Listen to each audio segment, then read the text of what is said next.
आजादी के बाद मध्य प्रदेश में अब तक कुल 15 विधानसभा चुनाव हो चुके हैं और इनमें से 14 बार राज्य में उसी पार्टी की सरकार बनी है जिसने खरगोन विधानसभा सीट जीती है। 1972 से लेकर 2018 तक हुए सभी 12 चुनावों में ये सिलसिला बरकरार है। देखना दिलचस्प होगा कि इस बार के विधानसभा चुनाव में भी ये क्रम जारी रहता है या नहीं। मध्य प्रदेश विधानसभा चुनाव के तहत 17 नवंबर को वोट डाले जाएंगे, जबकि मतगणना 3 दिसंबर को की जाएगी। खरगोन के अलावा राज्य की 3 विधानसभा सीटें ऐसी हैं जहां पिछले 9 विधानसभा चुनावों में क्षेत्र की जनता ने जिसे चुना है उसी पार्टी की राज्य में सरकार बनी है। वर्ष 1977 से लेकर अब तक हुए सभी विधानसभा चुनावों में खरगोन के साथ ही नेपानगर, निवास और सेंधवासी के नतीजे भी उसी पार्टी की उम्मीदवारी के पक्ष में गए जिसने सत्ता हासिल की।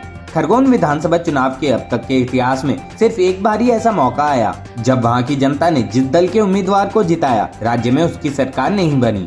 1962 के विधानसभा चुनाव में खरगोन की जनता ने जनसंघ के कैंडिडेट बालचंद्र बगडारे को चुनकर विधानसभा भेजा, लेकिन राज्य में कांग्रेस की सरकार बनी और भगवंतराव मंडलोई मुख्यमंत्री पद पर नियुक्त हुए। इससे पहले भी वह 31 दिनों तक सूबे के मुख्यमंत्री रह चुके थे।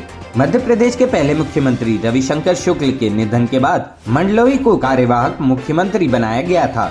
2018 में हुए पिछले विधानसभा चुनाव में कांग्रेस ने बीजेपी के 15 वर्षों के शासन का अंत किया है और फिर से राज्य की सत्ता में लौटी।